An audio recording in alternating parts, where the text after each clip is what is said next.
Steppenwolf Theater presents Windfall. This is the world premiere from Terrell Alvin McCraney, the Oscar award-winning writer of Moonlight. And Windfall, a Chicago father loses his child in an altercation with police and then is visited by three shady people who advise him take the city's cash settlement, move away, and forget it ever happened. As Steppenwolf describes it, this is an examination of how institutional power and cold hard cash are used to shape how we deal with grief and trauma. Performances of Windfall begin April 9th. Be one of the first to witness this world premiere production and get your tickets today at steppenwolf.org.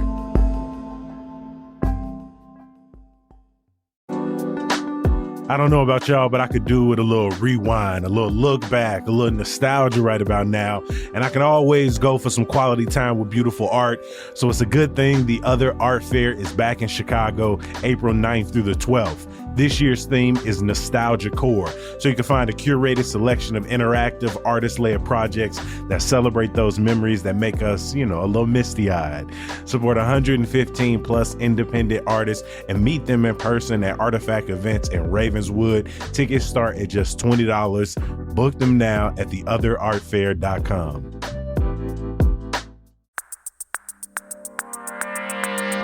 Today on CityCast Chicago, it looks like CPS finally has a new CEO.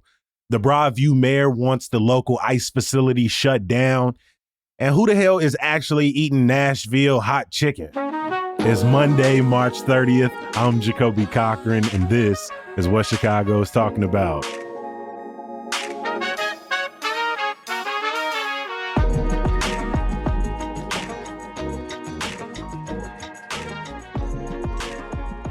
I've got executive producer Simone Alisea back in the building. Simone, how you feeling? I'm doing okay. How are you, Jacoby? I'm doing good. I'm actually really excited to hear that a vacancy that's been here for about 10 months is finally filled. I mean, by the time people are hearing this, the Chicago School Board probably has officially named interim CEO Macklin King as the permanent CEO. Simone, can you talk about how we finally got here? Because this was a start and stop process. Boy, was it. I guess, where do you want to start? Do we want to start with the sort of insane ousting, just insane in terms of process of CEO Pedro Martinez? Do we want to talk about Macklin King overseeing this crazy budget deficit last summer? Do we want to talk about how there was a list of finalists and then there wasn't a list of finalists?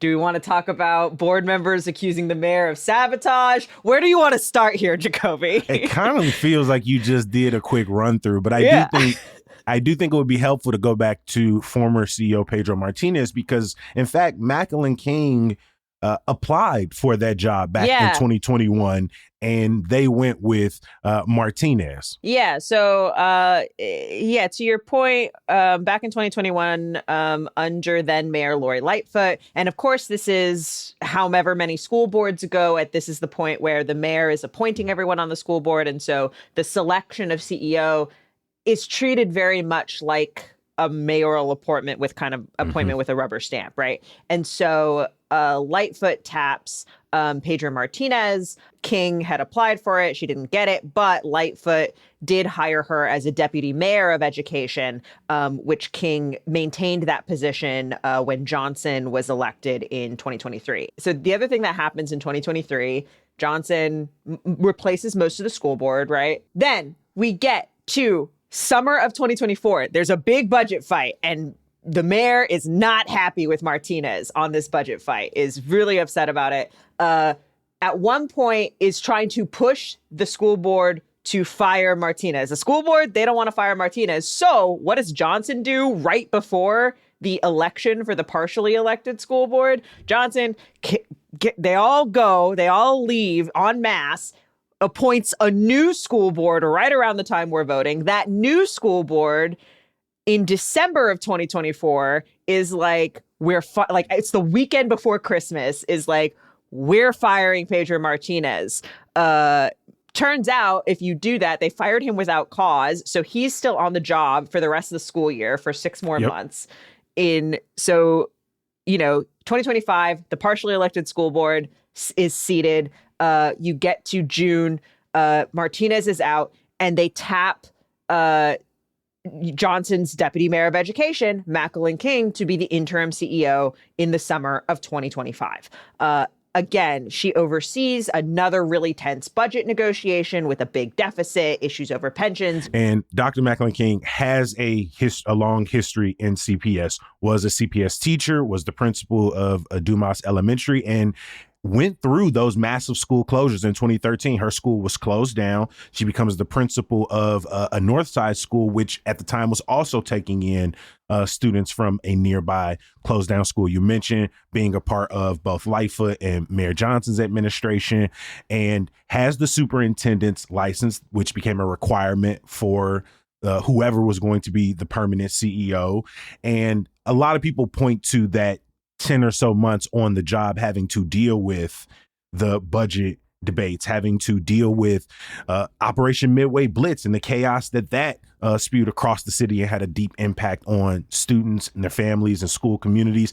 But also people point to the fact that she wasn't a rubber stamp for Mayor Brandon Johnson, came in and, in addition to wanting Martinez out, one of those reasons is because he wanted Martinez to borrow to help pay back the city's early pension payment.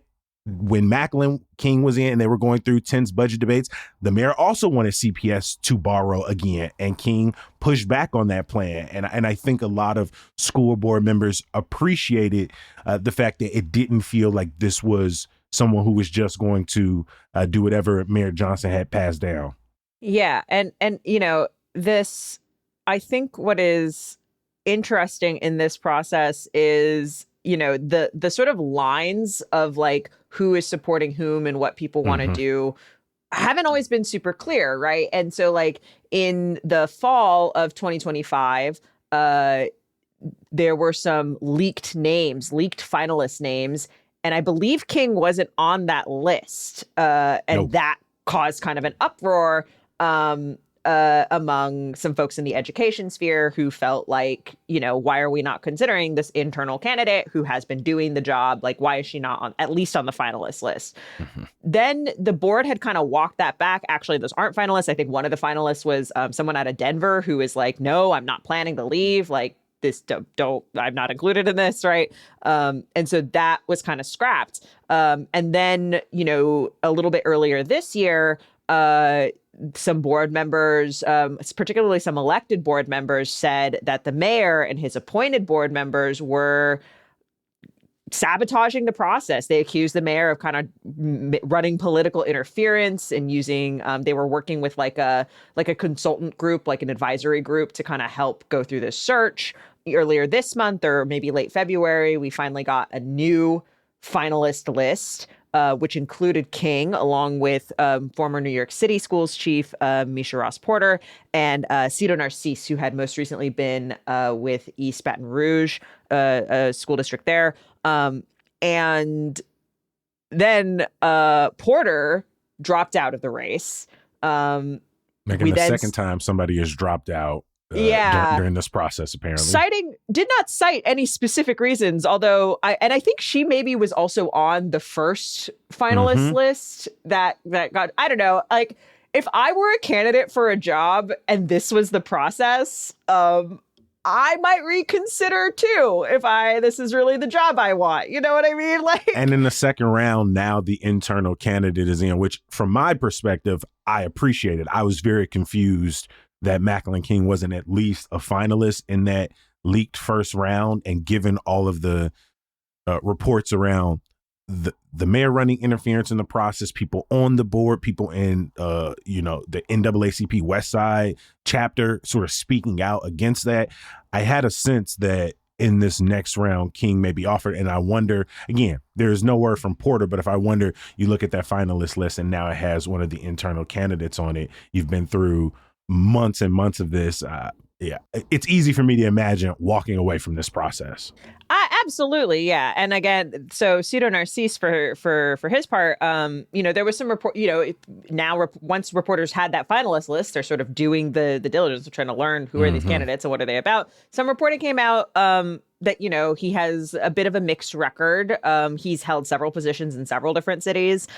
Some people really praised him, particularly in Baton Rouge, on student performance. Students, were doing pretty well on standardized tests and sort of the metrics there, but there were a lot of people who questioned his leadership style, particularly in Boston.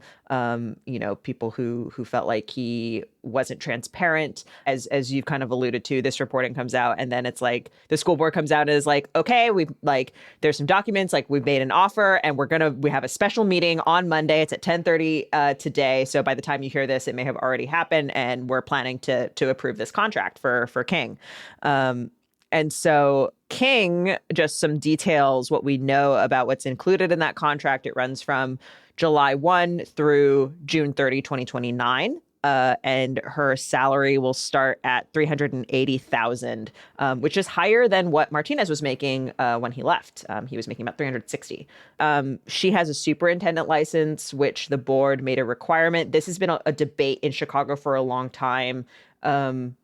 Ever since the 90s, when we moved to a CEO system versus a superintendent system. So unlike many of her predecessors, King doesn't have a background in finance, accounting, business, which was sort of the idea in the 90s was like, we need someone to run the schools like a business and someone who's got financial acumen rather than someone who came up as a teacher or principal or school administrator.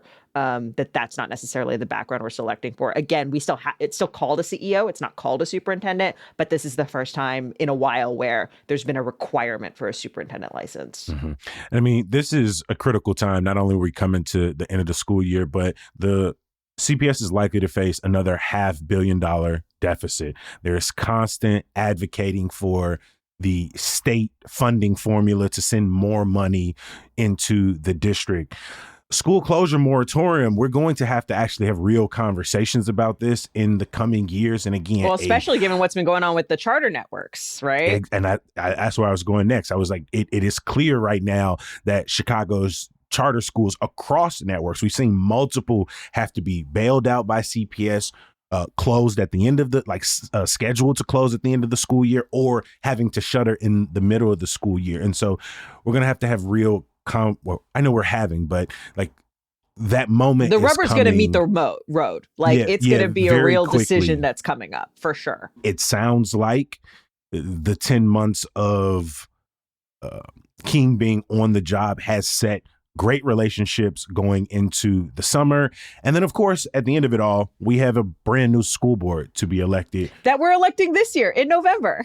Yep. And mayoral elections are going to be knocking on our door quite rapidly. And so, yeah, if anything changes, if there are any updates, we will surely let you know tomorrow. But it seems like we are finally at the end of this one.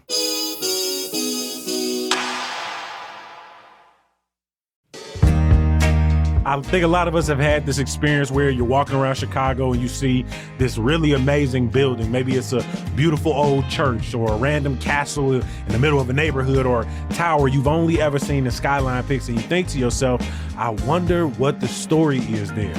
Instead of just walking on by, go ahead and book a walking tour with the Chicago Architecture Center. Their tours are rated as some of the best in Chicago, and the Architecture Center offers more than 70 docent-led walking tours exploring downtown, different neighborhoods, even cemeteries around the city. You could explore historic Austin or learn more about Chicago women in architecture, or finally learn how to get around the Pedway. I was just down there myself. All while Chicago storytellers and experts tell you the stories behind the buildings and the people who built them. Walking tours start at just $15, y'all. Visit architecture.org/tours or call 312-922-TOUR or head to the center's riverfront location at 111 East Wacker.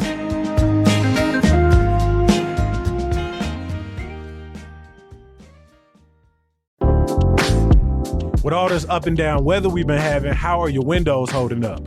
If you're worried about leaks during all the rain, or you're having trouble opening your windows on those few sunny days, or I don't know, maybe the wind is getting in and all your heat is getting out, it might be time to get you some new ones. Luckily, Window Nation has a sale. The more you buy, the more you save. You can save 50% on all the windows for your crib, plus get them with 0% interest financing for 5 years. Window Nation measures 3 times to ensure a perfect fit, and crews are in and out within a day. Get the energy-efficient windows you need to protect your home in the style that you want. But don't wait because the sale ends soon. Schedule a fast, free consultation now at windownation.com. Simone, just last week we were talking about, despite the fact that the surge that Operation Midway Blitz unleashed on our city at the end of 2025, like Border Patrol agents are still here. ICE agents are still here carrying out enforcement efforts. The Migrant Watch groups are still sending out notifications. I get them every single week.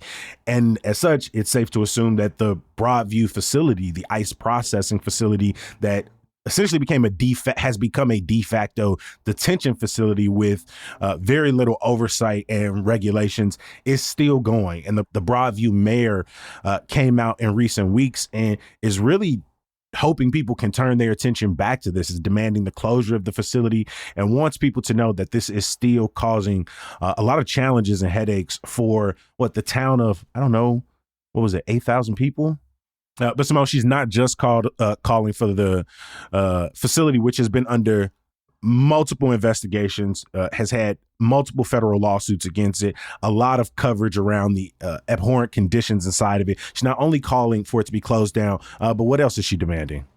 So Mayor Katrina Thompson is asking the feds for reimbursement, $700,000 to make up for operational costs and economic losses by some businesses nearby. Specifically what we're talking about police overtime, additional protective equipment for police officers, right? And this is surrounding, primarily the months of Midway Blitz, right? When we saw protesters out there, big groups of protesters. And so you had police who were out there doing crowd control, local police out there doing crowd control, but, also be like, as crowds were being egged on and sort of antagonized by the feds, these big clashes. The other important thing to keep in mind is like the location of this facility it's like in the middle of a neighborhood. Like there's like houses like across the street. Like there's, you know what I mean? And looking for money to pay for the costs incurred by police overtime, to basically pay them for the legal costs that they incurred. The village had sued, if you recall, over a fence that the feds had erected. They wanted to take that fence down because it was posing an issue to emergency services, among other reasons. And so they want the feds to pay for that.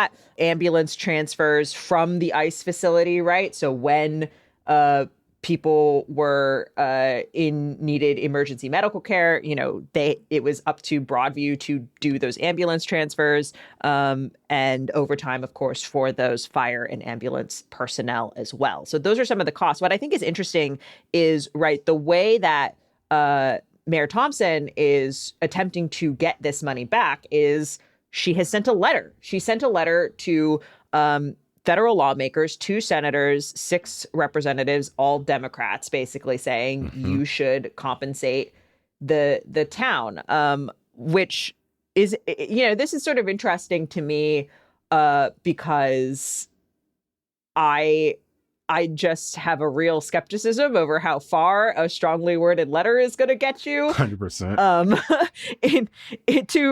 To Congress makers who may or may not already be on your side in an administration that I think could not care less, frankly.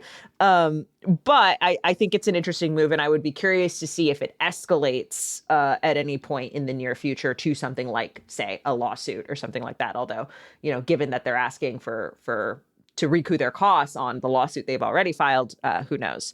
I do think the timing is important. We saw so many candidates, from Lieutenant Governor Juliana Stratton out there, current Democratic nominee in the 9th annual BIS, like other lawmakers were out there directly confronting ICE agents, were calling for the facility to be closed. Some said they wanted ICE to be abolished. And so it feels like working alongside the mayor of Broadview, working alongside the residents of Broadview, to make sure they feel seen and heard in this matter, to reimburse the very small township. I don't know. It feels like, I don't want to say the least you can do, but it feels like the least you can do. They don't have any, individual control over whether or not this facility is closed down. But I do think the parameters around, hey, this is how we were hit between $250,000 for ambulance transfers. That's a lot of money across 3 months. Well, And so, I mean, yeah, ambulances cost a lot of money. Think about like when an uh-huh. individual has an ambulance bill, right? Like it's a lot of I've money. I've rejected a few in my life. I'm gonna keep it real. But it does feel like the least lawmakers can do. But I wonder in this interim period, as right, we're still pursuing the general election. I wonder how much attention current representatives are going to pay to this. Well, and it's interesting because some of the lawmakers who received this letter are some of the same people who, wanted to inspect the Broadview facility, but were denied entry, right? And so I wonder how much that plays into it as well. I think the other thing that's important to keep in mind, and I always want to like pull back on the context here, is this facility is not supposed to be a detention facility. Exactly. It was not built for that. It's supposed to be a quote unquote processing facility whereby, people who are picked up by ICE or Border Patrol or, where they are sort of taken to be processed, their cases are processed, and then they're supposed to, if they are being held for detention somewhere, they're sent out to another detention facility, or, they're released on bond and they have to appear to immigration court or whatever the case might be, right? That's what the purpose of this facility is. And Illinois has some of the strictest regulations around immigrant detention, on a couple of different levels. Number one, generally, we have a moratorium on private prisons in Illinois. So we don't have some of those. You hear about this in other states of privately run immigrant detention centers. We don't have any of those in Illinois.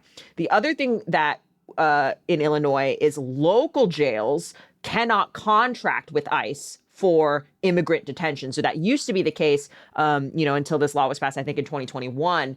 Some of these, I think McHenry and then Kankakee counties had contracts to house immigrants in detention, and that is no longer the case. That can no longer happen, and so effectively, Illinois doesn't actually have immigrant detention centers by law. But again, during Operation Midway Blitz, and I think in certainly some of the weeks and months after, because of the volume of people who were being detained, it became one. And again, it wasn't built for that. You allude to some of the conditions, I was right? going to say people were being disappeared inside of there.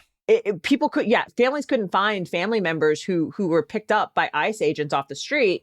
And there was it took forever to track down. And they might be in that Broadview facility for weeks and weeks and weeks. And then all of a sudden you find out that they're in a detention center in Tennessee or Texas or whatever. Right. Mm-hmm. And it became very difficult to track those people down. You had people in really, really cramped quarters, sicknesses going around. Again, there's a reason you had all those ambulance transfers in and out of there.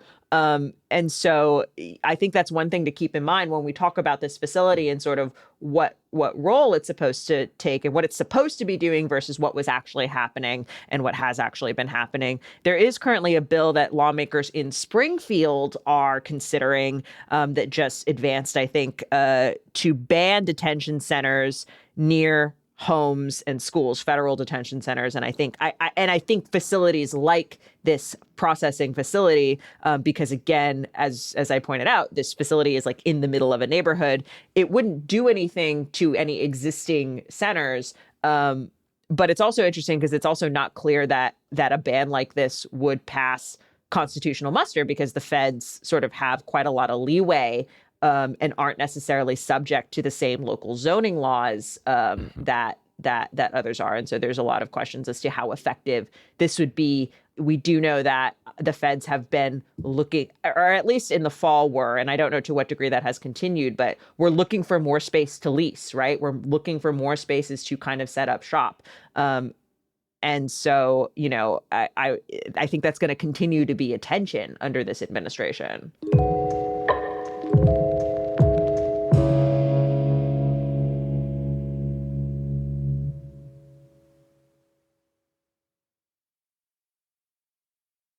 So apparently today is National Hot Chicken Day, according to, I don't know, somebody who makes up fake holidays for a living. And it's meant to honor not only Nashville hot chicken, but all of the restaurants in and around the city and country that are serving it up. And since I got back to Chicago in 2015, I have just seen more of these year after year from restaurants that are completely dedicated to it. I remember Bud Long around the corner from my crib in Hyde Park. I'm not sure it's still there, but also it's popping up on more menus. Like I know Luella's Southern Kitchen, they got a brunch where you can get the hot chicken and waffles. Simone, is this something you get down on? It's really funny because up until I guess I had never like clocked entirely that like Nashville hot chicken was kind of its own thing.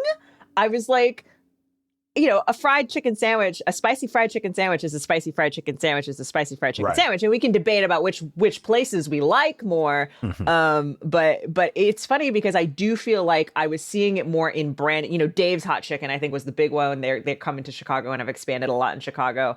And I feel like I'm seeing it a lot more in branding over the past several years. And I was like, have I tried Nashville hot chicken? I don't know. And I don't think I have, because I do think it is something specific after digging and doing some reading. It is a very specific thing in both, how it's prepared, right? The way that the spicy sauce, it's a fat-based sauce that you kind of drench the chicken in directly after frying, as opposed to, like a buffalo chicken sandwich where, you're drenching the sauce kind of after it's already been fried and cooled. Maybe you're even just on the bread or like a spicy rub that you're frying the chicken in, right? That is a little different. But of course also in its, just in its origins, right? It has a very kind of specific history.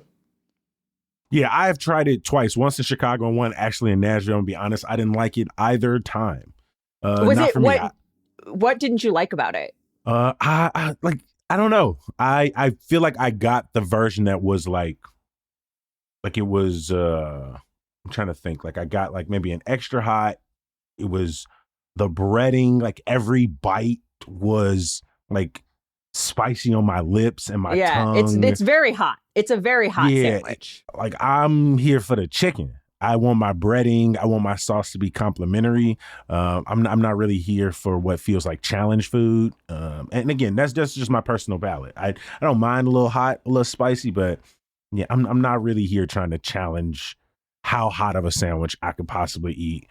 And so yeah, I prefer me some Remus, some Harold's. I will say I love the chicken over at BBQ in Chinatown. That's probably my like go-to that isn't like some hood staple right now. I think I think it's interesting you point that out, because I think that is one of the hallmarks of the Nashville chicken sandwich or hot chicken sandwich is just it is supposed to be very, very spicy, and there's sort of there's sort of a mythology around the origin, and I think the sort of spot that claims to be in Nashville that claims to be the original place where it was a woman who her husband had been out at night and kind of fooling around and messing around, and she took and made something really spicy to kind of get revenge on him. And that was the sort of origin story of the hot chicken sandwich. I think the other thing about this that strikes me is like, this is another one of those trends that's like, yeah, Black folks in the South have been making hot, spicy chicken for a really long time, friends. For like a really long time. For like a really long time. Anytime we start Columbusing something into like a broader national trend, I usually stop paying attention and turn away. I didn't really piece two and two together with this one. I think just the Nashville of it all sort of made me turn away. But the idea of gentrifying, I mostly focused on that aspect and the fact that all these country bars was popping up. But the gentrification of Southern hot chicken is definitely a crime in its own right. Well, it's sort of a double gentrification in Chicago, I guess, right? Because you have the original sin in Nashville of like, you know, people kind of capitalizing on this and making this kind of like a hot, trendy thing for white folks and for newcomers to the city. And then you have in Chicago the import of this Nashville trend, right? When we already have our own culture of fried chicken and mild sauce or whatever the case might be, right? Like it's sort of like gentrification times 2. Yeah, get out of here. I don't want that. I like my chicken like with a nice little sweet tangy sauce. And for those who enjoy it, good for you. But every time I look at a piece of Nashville hot chicken, I'm just like, is the color profile. I'm like, I'd much rather have some tandoori chicken. It is aggressive. Right now that looks like that. But yes, it looks intimidating on the other end. Although I guess I would say, like, if you're a hot Cheetos kind of person, like, I don't think that color is going to be intimidating to you. I hear you. Yeah. I feel like hot Cheetos got a little more of an inviting color. Like this thing, at least the picture I'm looking at right now, this thing looks painful. And you can see all the chili peppers, the chili pepper, the seeds and stuff too. You know what you're in for here. As far as spicy chicken sandwiches go, a spot I really like is Lucy's, which has a location here in Uptown, and then I believe in Humboldt Park as well. And it's interesting because like it's got a good kick to it. It's pretty spicy, but it doesn't even. You know, and that's their standard chicken. They don't have like a mild version. It's just in the rub. It's just it's not a sauce at all. And that is one I really like. And they do a sandwich. Oh God, it's delicious. So it's the fried chicken with American cheese and bacon jam on top, on a brioche bun. Ooh, so and coleslaw. Oh, it's really good. It's really delicious. It does hurt me. I don't always come out victorious in the end, but I do like it. That's the thing, bro. I'm not trying to American Ninja Warrior with my chicken. That just seems too much. But it's so good but it feels so good when you start, Jacoby. It's so nice. I'm not even believing the way you're describing it. No, I will say I'll creep up on some spicy. I'm trying to think. BBQ has is it a sweet Thai chili? A gochujang sauce, which is pretty hot and spicy, but you know, again, not as terrible as the last time I had the Nashville hot chicken. So again, if you're celebrating today, good for you. Seems like these places continue to pop up. I know one just opened up in Wrigleyville. Who is that? Hattie's? Yeah, Hattie B's, which I think is originally from Nashville, as I recall, which again speaks to the Nashvilleification of Wrigleyville. You should go check out our video and article about that. If you are interested in getting some of the Nashville hot chicken that has popped up around Chicago in the past several years, we're going to have an article on our website, chicago.citycast.fm. Our newsletter editor, Emmy Mack, is rounding up those spots with some more history of how this came to be. Hey, our phone lines are always open. We want to hear from y'all. Y'all feeling Nashville hot chicken or no? 773-780-0246. I want to give a huge thank you to our executive producer, Simone Alicea. Hey, thanks, Jacoby. Before we get out of here, you know we got some good news for you. Get your April started off right with the Shed Aquarium. They've got a free admission day tomorrow, and then on Wednesday, they're hosting a litter cleanup and coastal habitat restoration at 12th Street Beach. I'm going to drop links for you in the show notes. I know Earth Day is a couple of weeks away, but if you check out our events calendar, we're going to have plenty of events just like this all month long. As always, we appreciate you for listening and reading. We're going to be back bright and early tomorrow. We'll talk to you then. Peace.